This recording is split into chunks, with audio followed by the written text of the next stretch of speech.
Os deuses têm guardiões do trono. Este é um raro manuscrito bíblico ortodoxo etíope.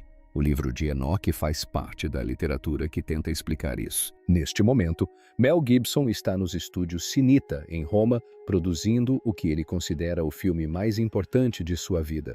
E a versão de Jesus Cristo que ele está levando para as telas não existe em nenhuma Bíblia ocidental. Ela foi escondida deliberadamente por homens poderosos que passaram Language Not Registered for Generations séculos, garantindo que você jamais a encontrasse. Bem, o que Gibson descobriu, o conteúdo da Bíblia etíope, está tão distante dos ensinamentos do cristianismo ocidental que, ao vê-la, apenas uma pergunta importa: o que mais eles esconderam? O cineasta que foi para outro lugar. Em Language Not Registered for Generation, Mel Gibson dirigiu A Paixão de Cristo, filmado em aramaico, latim e hebraico, sem concessões hollywoodianas, sem suavização para o público comercial. O filme retratou as últimas Language Not Registered for Generation horas da vida de Jesus com uma brutalidade que deixou os cinemas em choque.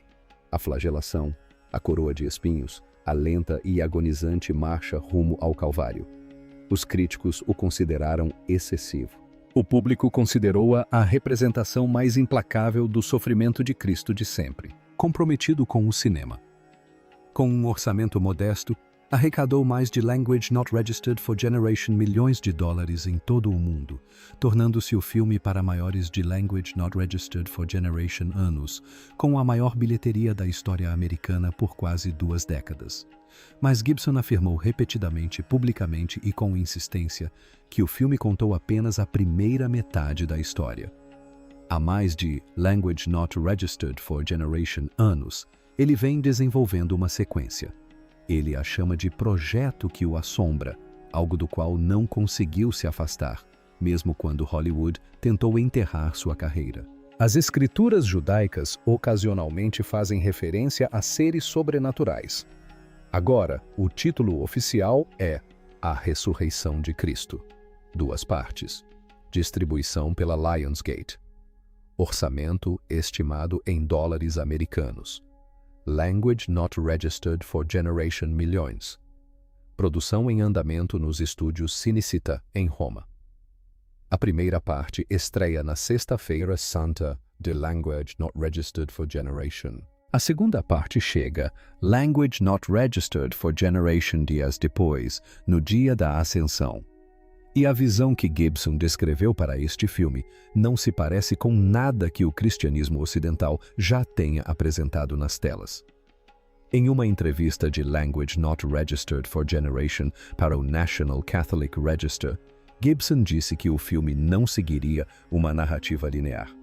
Ele entrelaçaria a ressurreição com eventos que atravessam o tempo, o passado, o presente e reinos completamente diferentes. Ele afirmou que a história precisava começar com a queda dos anjos. E para isso, explicou ele, você precisa ir para um lugar completamente diferente, outro reino. Então, ele disse as palavras que paralisaram a todos que o ouviam. Você precisa ir para o inferno. No podcast do Joe Rogan, ele foi além. Revelou que estava trabalhando com 2 roteiros, um tradicional e outro que descreveu como algo mais parecido com uma viagem de ácido. Suas palavras exatas foram: você vai para outros reinos, você está no inferno, você vê os anjos caírem. E aqui está o ponto. Essa jornada exata, Cristo descendo por múltiplos céus, confrontando anjos caídos, atravessando o inferno, já estava escrita há quase Language Not Registered for Generation anos. O livro de Enoque nunca foi considerado escritura pelos judeus, mas acabou na Bíblia etíope. Não por um cineasta, nem por um teólogo moderno, mas por monges que vivem em mosteiros esculpidos nas montanhas da Etiópia. E o que eles registraram está prestes a colidir com o maior filme religioso, evento do século. Mas antes de chegarmos a esses monges, você precisa ver a prova irrefutável. A prova de que algo foi deliberadamente removido da sua Bíblia e que as pessoas que o removeram sabiam exatamente o que estavam fazendo. A prova cabal que eles esconderam. O livro de Enoque foi escrito séculos antes do nascimento de Cristo, possivelmente já em Language Not Registered for Generation Anticisto. Durante a maior parte da história ocidental, ninguém deveria lê-lo, mas monges etíopes o preservaram. E, escondida em suas páginas, está a descrição de uma figura divina tão específica, tão precisa em suas imagens, que não pode ser coincidência. O capítulo Language Not Registered for Generation de Enoch descreve uma figura com a cabeça branca como lã, o rosto cheio de graça, rodeada por rios de fogo em um tribunal celestial. Anjos caem de joelhos. Os ímpios são condenados. No centro, ergue-se um ser de luz flamejante, julgando toda a criação. Ele é chamado de Filho do Homem, o Escolhido, o Juiz Justo. Ao longo do livro, essa figura aparece repetidamente, não como um professor gentil, mas como um ser de autoridade cósmica aterradora, presidindo o destino de cada alma que já existiu. Agora, observe Apocalipse Language Not Registered for Generation. Language Not Registered for Generation. Escrito por João de Patmos, por volta de Language Not Registered for Generation DC, séculos depois. Sua cabeça e seus cabelos eram brancos como lã, tão brancos quanto a neve. Seus olhos eram como chamas de fogo. Ambos os textos descrevem pés como bronze polido, refinado em uma fornalha. Ambos falam de uma voz como águas impetuosas, como um trovão retumbante. Ambos descrevem uma espada de julgamento autoritário saindo de sua boca. Ambos retratam olhos de fogo e um rosto resplandecente com uma luz insuportável e avassaladora. A linguagem é precisa demais para ser acidental. As imagens são específicas demais para serem coincidência.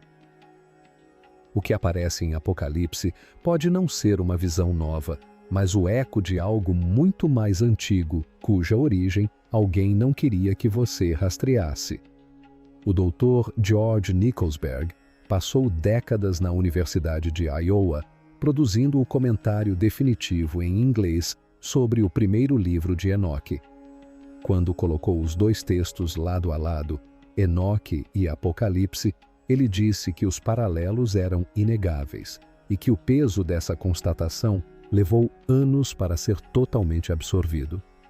Ele argumentou que o autor de Apocalipse estava se baseando diretamente na tradição de Enoque, não inventando algo novo, mas ecoando uma visão que já era antiga na época em que João escreveu uma única palavra. E veja só, a Epístola de Judas, que está em sua Bíblia agora mesmo, cita diretamente o livro de Enoque nos versículos Language Not Registered for Generation e Language Not Registered for Generation, quase palavra por palavra. Judas considera Enoque como profecia com autoridade. O livro de Enoque faz parte do diálogo judaico e busca ser mais aprofundado. É digno de estar ao lado da Torá e dos escritos dos profetas. Pais da igreja primitiva, como Tertuliano e Irineu, o citavam livremente e o consideravam uma revelação genuína. Estudiosos do período do Segundo Templo confirmam que era amplamente lido, não obscuro, não marginal, mas sim intrinsecamente ligado ao próprio mundo religioso no qual o Novo Testamento nasceu. Os autores do Novo Testamento conheciam o livro de Enoque. Eles citavam Enoque, tratavam Enoque como escritura sagrada. E então, 3 séculos depois, homens poderosos decidiram que não era mais permitido lê-lo. Em Language Not Registered for Generation DC, o concílio de Leodissá o rejeitou formalmente. Cópias foram destruídas. O texto foi considerado perigoso, perigoso demais para os fiéis comuns. Essa era a posição oficial. Mas eles não conseguiram todas as cópias, nem de perto. E o que sobreviveu nessas cópias vai muito além de uma descrição física de Cristo. Reescreve toda a história de quem ele era e o que veio fazer. É exatamente por isso que o que Gibson está construindo em Roma agora não se parece com nenhuma história de ressurreição já filmada. Se esse tipo de história oculta te deixa sem dormir, inscreva-se agora e ative as notificações, porque o que vem a seguir vai reescrever tudo o que você pensava saber. Os monges que salvaram tudo. Eis o que ninguém te conta sobre como isso sobreviveu. A Igreja Ortodoxa Etíope remonta ao século IV, sob o reinado de Aana de Aksum, tornando a Etiópia uma das nações cristãs mais antigas da Terra. Mais antiga que a cristianização da maior parte da Europa, suas escrituras foram preservadas em gaélico, uma antiga língua sagrada que se tornou uma tradição literária cristã antes mesmo de o latim ou o grego dominarem a fé. Quando a expansão islâmica varreu o norte da África no século VII, a Etiópia tornou-se uma ilha cristã. Isolados, cercados, afastados da política mediterrânea por desertos e territórios hostis, afastados dos conselhos, dos decretos, das queimas de livros. Esse isolamento salvou tudo.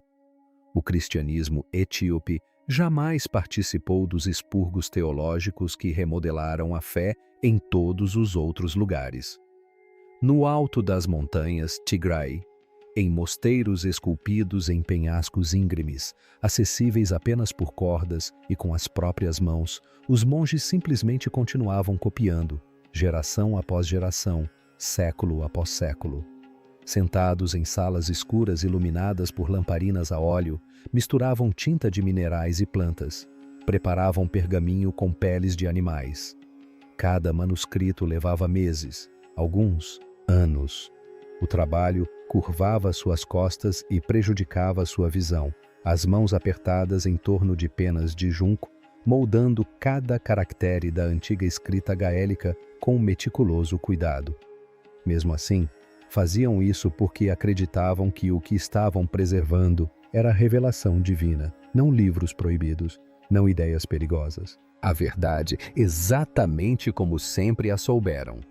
Acompanhe meu raciocínio, pois a prova do que eles salvaram é impressionante. Missionários da Síria desceram ao que então era conhecido como o Reino de Akum e trouxeram consigo uma vasta quantidade de literatura. Os Evangelhos de Garrama, datados por radiocarbono por uma equipe da Universidade de Oxford entre Language Not Registered for Generation A, Language Not Registered for Generation DC, estão entre os manuscritos cristãos ilustrados mais antigos que se conhece no mundo. Jacques Merrier, o historiador de arte francês que ajudou a chamar a atenção internacional para esses manuscritos, descreveu a experiência de vê-los pela primeira vez como um choque físico. Iluminuras coloridas da vida de Cristo, preservadas em condições surpreendentes por mais de Language Not Registered for Generation, anos dentro de um remoto mosteiro nas montanhas, completamente desconhecido do mundo ocidental. E tem mais, a Bíblia etíope contém até Language Not Registered for Generation livros. Compara isso com os Language Not Registered for Generation da Bíblia Protestante ou os Language Not Registered for Generation da versão católica. Não se trata de uma pequena variação. Não é uma nota de rodapé. Estamos falando de textos completos. O livro de Enoque, o livro dos Jubileus, a Ascensão de Isaías, os livros dos Macabeus, o livro da Aliança, escrituras completas que não se encontram em nenhum outro lugar do mundo. Escritos que os primeiros cristãos liam, citavam e tratavam como sagrados. Textos que moldaram a teologia das primeiras comunidades da Igreja, até que homens poderosos, reunidos em conselhos, decidiram que eram perigosos demais para os fiéis comuns acessarem. E o que esses textos dizem sobre Jesus está prestes a mudar tudo o que você pensa saber sobre ele. Começando por sua aparência, e mais importante, pelo que ele disse, o Cristo que eles não queriam que você visse. Na arte e tradição ocidentais, Jesus é calmo, gentil, reconfortante, de pele clara, olhos suaves, cabelos castanhos esvoaçantes, o bom pastor, o amigo dos pecadores, aquele que oferece a outra face. E essas qualidades estão presentes na narrativa, mas não representam toda a história. Os textos etíopes revelam algo mais profundo por trás disso tudo. algo que o cristianismo ocidental passou séculos suavizando, editando e, em alguns casos, apagando por completo. Nas escrituras etíopes, Cristo não é apenas bondoso. Ele é vasto, cósmico, avassalador, salvador e juiz, curador e guerreiro, luz que conforta e luz que cega. Seus cabelos brilham como lã iluminada pelo sol. Seus olhos ardem como fogo incrustado em cristal. Seu rosto resplandece mais do que 1000 sóis, irradiando ainda assim paz infinita. Sua voz não apenas fala, ela ecoa por reinos, abalando montanhas, dividindo águas, exigindo obediência. De anjos e demônios igualmente. Ao seu redor, o tempo se altera, o espaço se curva, o tecido da existência vibra em sua presença. Isso não é metáfora. Não é exagero poético escrito para efeito dramático. Este é o retrato cristão original de Cristo, cuidadosamente preservado na Etiópia, enquanto o resto do mundo recebeu uma versão mais suave, mais segura, mais controlável. Uma versão feita não para perturbar, mas para confortar, não para despertar, mas para manter você sentado. Mas é aqui que a coisa fica estranha. A descrição física é apenas a superfície. O que os textos etíopes dizem que Cristo realmente ensinou é muito mais perigoso para o poder institucional do que sua aparência. Em uma passagem, Jesus declara: "Vocês não são filhos do pó, mas filhos da luz." Pare e pense no que isso significa.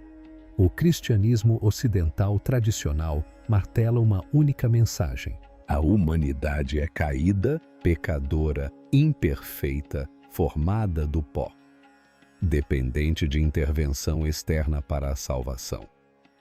Os textos etíopes invertem completamente essa perspectiva. Se os humanos são filhos da luz, então o divino não está distante.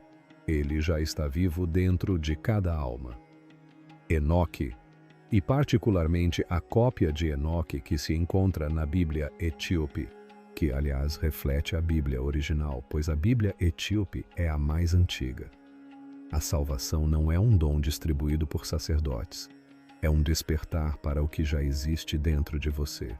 O reino de Deus está dentro de você. Cristo diz nesses textos não como metáfora, mas como verdade literal. E aqui está o que ninguém te conta. Os textos etíopes também contêm uma profecia que soa como um aviso direcionado diretamente ao futuro. Uma passagem declara que, em tempos posteriores, as pessoas criariam deuses com as próprias mãos e adorariam os produtos de sua imaginação, em vez do Espírito da Verdade. Durante o Renascimento, artistas europeus fizeram exatamente isso, remodelando a imagem de Cristo em uma figura pálida, delicada e distintamente europeia. Ao longo de gerações, essas pinturas substituíram silenciosamente o Cristo cósmico radiante descrito nos textos mais antigos. A profecia previu isso séculos antes de acontecer. E é precisamente por isso que os textos foram suprimidos. Quando o imperador Constantino abraçou o cristianismo no século IV, um movimento espiritual descentralizado teve que se tornar uma instituição centralizada capaz de sustentar o poder imperial. A diversidade de crenças precisava ser esmagada. Textos que enfatizavam encontros pessoais diretos com Deus tornaram-se ameaças existenciais. A ascensão de Isaías dizia: pessoas comuns podiam receber visões divinas sem sacerdotes. O livro de Enoque afirmava que a revelação vinha por meio de jornadas celestiais, não por meio de autoridades aprovadas.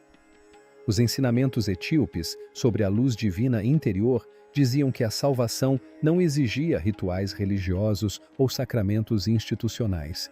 Se o divino já habitasse dentro de cada ser humano, por que alguém precisaria de um sacerdote? Por que pagar dízimos? Por que comprar indulgências? Por que se confessar a um clérigo se você pode comungar diretamente com Deus? Essas não são questões teológicas. São questões sobre dinheiro, poder e controle. A Igreja medieval tornou-se uma das instituições mais ricas da Europa, precisamente porque reivindicava acesso exclusivo a Deus. dízimos, indulgências, taxas para batismos, casamentos e funerais. Tudo dependia de uma única crença. As pessoas comuns precisavam da igreja para alcançar a salvação. E os homens que administravam esse sistema responderam à ameaça desses textos enterrando-os. O livro de Enoque foi rejeitado em Leodisa, em Language Not Registered for Generation DQC. A ascensão de Isaías foi considerada apócrifa, cópias destruídas, autores denunciados, ensinamentos silenciados. A mensagem era brutalmente clara. A salvação flui por canais aprovados, e esses canais levavam a Roma. Mas nem todas as cópias foram queimadas. Gibson descreveu a versão de Cristo que está construindo para Language Not Registered for Generation como algo nunca antes visto nas telas. Ele tem razão. E a razão pela qual nunca foi mostrado na tela antes é que está guardado em mosteiros etíopes, em manuscritos que homens poderosos tentaram apagar da existência. O texto central de tudo isso está prestes a mostrar exatamente o que Gibson está filmando. Os 7 céus que Gibson está prestes a filmar. A ascensão de Isaías data do final do século I ou início do século II, sendo contemporânea de partes do próprio Novo Testamento. Ela leva o profeta Isaías a uma jornada guiada por 7 níveis celestiais. Não se trata de uma vaga metáfora espiritual, mas de um relato detalhado e estruturado de distintos reinos cósmicos, cada um com seus próprios seres, sua própria proximidade com o divino, suas próprias leis da realidade, muito mais complexos do que o simples universo de 3 níveis descrito na maior parte da tradição bíblica ocidental. No primeiro céu, anjos supervisionam a terra. No segundo, os movimentos das estrelas e dos corpos celestes são dirigidos. No terceiro, Isaías vê o próprio paraíso, incluindo a árvore da vida. Ele atravessa portões de fogo vivo, caminha sobre pisos de luz estelar cristalizada, encontra arquitetura feita não de pedra, mas de pura energia. No sexto céu, Isaías desmaia. O esplendor dos seres ali é demais para um corpo humano suportar. E, no entanto, mesmo a glória deles é apenas um reflexo de algo infinitamente maior que aguarda acima. Em seguida, o 7º céu, um reino onde nenhum ser criado poderia sobreviver por natureza. Isaías contempla o amado, uma figura de autoridade radiante, prestes a descer à existência humana. E é aqui que o texto se torna surpreendente. Ele descreve a descida de Cristo com detalhes extraordinários. Ele não simplesmente cai do céu para a terra. Em cada nível, ele vela deliberadamente a sua própria divindade para que os seres ali presentes possam percebê-lo. No sexto céu, ele aparece como um ser da 6ª ordem. Na 5ª dimensão, como um dos 5, seu brilho diminui a cada estágio, não porque seu poder se esvaia, mas porque ele escolhe restringi-lo. Camada por camada, ele se envolve em limitações, o infinito comprimindo-se no finito. Quando chega a Belém, como um bebê humano, até mesmo os anjos inferiores não veem nada além de uma criança, completamente alheios à presença cósmica oculta naquele pequeno e frágil corpo.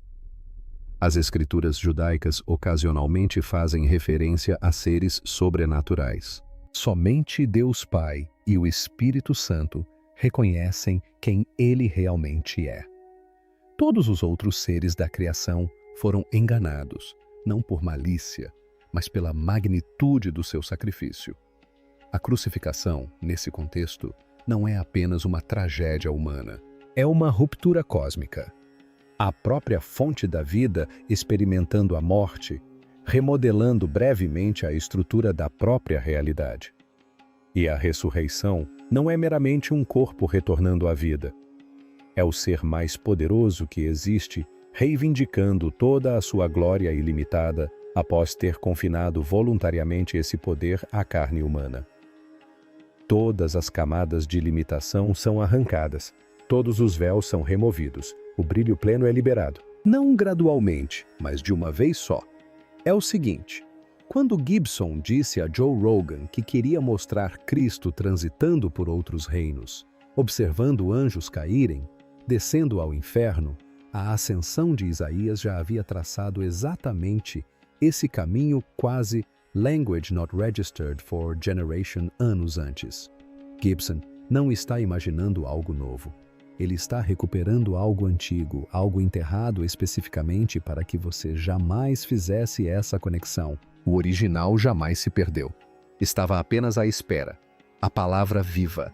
Essa visão ancestral não está presa ao passado. Nas igrejas etíopes de hoje, Cristo é conhecido como Ezabar, Senhor do Universo, majestoso e gentil, fogo e luz, poder e compaixão. Os ícones etíopes o retratam com pele escura e olhos profundos e penetrantes, rodeado por halos dourados radiantes, plenamente humano e inegavelmente cósmico ao mesmo tempo. Na tradição ocidental, Jesus oferece primeiro o consolo. Na visão etíope, o temor reverencial vem primeiro.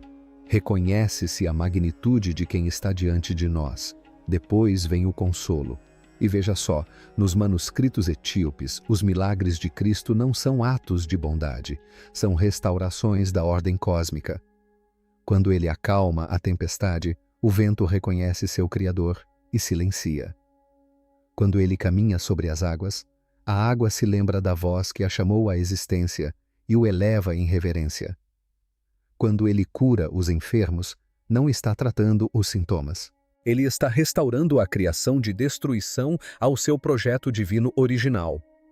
Quando ele ressuscita os mortos, não está realizando magia. Ele está ordenando que a própria vida retorne ao seu lugar de origem. Cada milagre é um lembrete de que todo o universo foi construído por sua palavra e ainda responde à sua voz. Cristo é descrito como a palavra viva, a vibração através da qual a própria realidade existe. Luz, som, matéria e vida fluem através dele, sustentados por sua presença a cada instante. Um conceito escrito há quase language not registered for generation anos, que soa surpreendentemente próximo da física moderna, descrevendo a realidade como energia, frequência e vibração. Se essa palavra fosse um dia retirada, a criação não entraria em colapso. Ela não se deterioraria. Simplesmente deixaria de existir instantaneamente, doutor. Haley passou décadas catalogando os textos de Gaia no Museu e Biblioteca de Manuscritos Hill, em Minnesota. E ele disse que a parte mais difícil de sua carreira foi convencer os estudiosos ocidentais de que esses não eram meras curiosidades ou notas de rodapé regionais. Eram documentos cristãos fundamentais que o Ocidente simplesmente optara por esquecer. Ele estava certo. As equipes modernas de digitalização estão agora confirmando exatamente o que ele argumentou. Os evangelhos de Germa revelam uma tradição de produção de manuscritos iluminados no reino de Axum durante a Antiguidade Tardia, que rivaliza com qualquer coisa produzida na Europa. Numa época em que grande parte do continente não dispunha dos meios para criar algo comparável, os historiadores são obrigados a reconsiderar onde floresceram, de fato, as tradições intelectuais cristãs mais avançadas durante o primeiro milênio.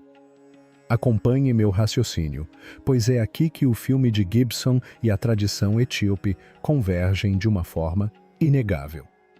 O Jesus sereno da arte renascentista sempre foi uma revisão, o Cristo flamejante de Enoque, o descendente cósmico de Isaías, a palavra viva que sustenta a realidade. Esse era o original. E durante Language Not Registered for Generation Seculus, bilhões de pessoas nunca souberam que ele existia, a convergência. Gibson sempre descreveu as Escrituras como história verificável.